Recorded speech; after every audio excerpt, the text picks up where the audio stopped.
জানো না কি করছে? জানো না? না, হ্যাঁ। সঞ্জয়, সঞ্জয়, সঞ্জয়! তুই ডাকছো আমাকে? হ্যাঁ, আমার ছেলে, যার ফুলসজ্জা হয়নি, ফুলগুলোকে টেনে ছিঁড়ে মাটিতে ফেলে থেতলে দিয়েছে। ফুলসজ্জার ঘর বলে কিছু ছিল না। ফুলসজ্জার বধূকে মাঝরাতে ক্লায়েন্ট মিট করাতে নিয়ে গেছে। একটা ফুলসজ্জার বধূকে, যে রাতটা তার জীবনের একমাত্র রাত, যে রাতটা হয়তো দুবার ফিরে আসে না, সেই রাতে নিয়ে গেছে ক্লায়েন্ট মিট করাতে। আর সেই রাতে ফুলসজ্জার বধূ মদ খেয়ে ফিরেছে ফুলসজ্জার ঘরে। তার জন্য আমি কি করে দায়ী হচ্ছি ড্যাড? আমি কি করে দায়ী হচ্ছি? যদি মেয়েটার নিজের মধ্যে লোভ এসে থাকে, যদি মেয়েটা সাফল্য চায়, সে যদি মনে করে সে এরকম ভেতো টিপিক্যাল মিডল ক্লাস থাকতে চায় না, সে যদি জীবনে কিছু করতে চায়, সে যদি মনে করে তার ফুলসজ্জাটা একটা ঢং,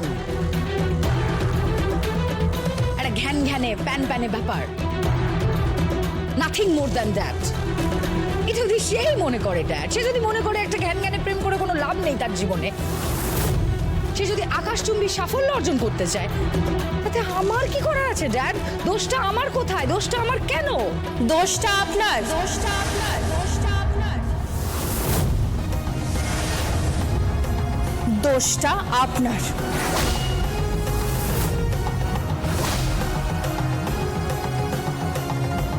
তার কারণ লোভটা আপনি ধরিয়েছেন।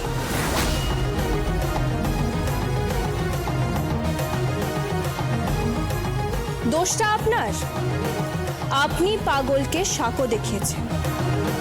দোষটা আপনার, আপনি ফুলসজ্জার দিন ওর কানে ঢুকিয়েছেন যে লক্ষ লক্ষ টাকার হাতছানি আছে। তাই দোষটা আপনার।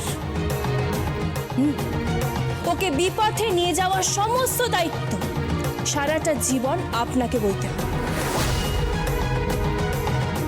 যাই হোক, শাড়ি পাঠানো হয়ে গেছে, পারিশ্রমিকটা দিন।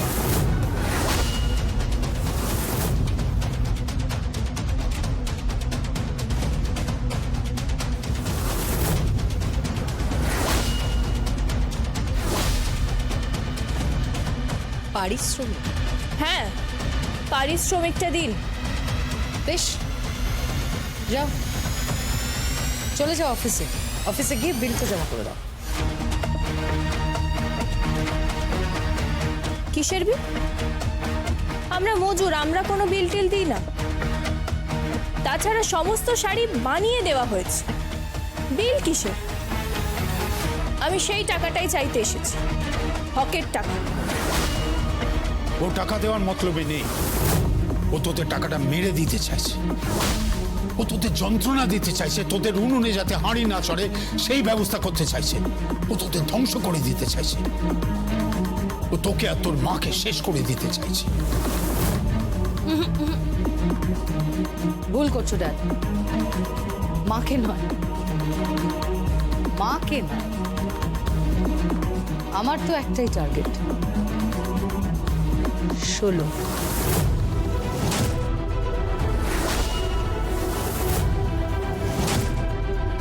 ছি দিদি, ছি। ও তোমার বাড়ির বউ, আমার স্ত্রী, তোমার ছোট ভাই স্ত্রী। তুমি ওকে সম্মান দেবে কোথায়? তুমি ওকে টার্গেট করছো এখন? হ্যাঁ, করছি করছি করছি। তুমি জানো না স্বার্থ, ওর টার্গেটও তো আমি, তবেই না আমার টার্গেটও। কি ঠিক বললাম না? 16 বিবি। হ্যাঁ, হতে পারে, কিন্তু আপনি আছেন অধর্মের সাথে, আর আমি ধর্মের সাথে। আমি যদি টাকাটা না পাই, আমি সমস্ত লেবারদেরকে নিয়ে আপনার অফিসের সামনে যাব, ভাঙচুর করব। আমার হকের টাকা আমি আদায় করে ছাড়ব। পারবি না? কে?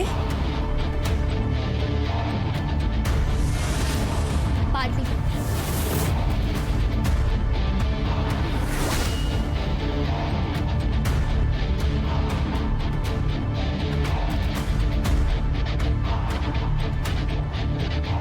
ওখানকার দারোয়ান তোকে ঢুকতে দেবে। দিদি, হ্যাঁ, ঢুকতে দেবে না। ওখানকার দারোয়ান তোকে ঢুকতে দেবে। কি তার মানে আমরা আমাদের মজুরির টাকা পাবো না? কিসের মজুরির টাকা? বেশিরভাগ শাড়ি তো আমার হাতেই নকশা করা, আমার হাতের জাদুতেই তৈরি। হ্যাঁ, আর সেই শাড়িগুলো বিদেশের বাজারে চড়া দামে বিক্রিও হবে। আমার অনেক পরিশ্রমও আছে ওতে। হ্যাঁ, আমার পরিশ্রমও আছে। আমি মাথার ঘাম পায়ে ফেলে শাড়িগুলো তৈরি করেছি। আর বাকিটা তো শুধু আমার সঙ্গে ছিল। তাই মালিকও আমি, মজুরও আমি, ব্যবসার লাভও আমার, আবার মজুরের টাকাও। দিদি, চিৎকার করবি না, একদম চিৎকার করবি না। বাহ,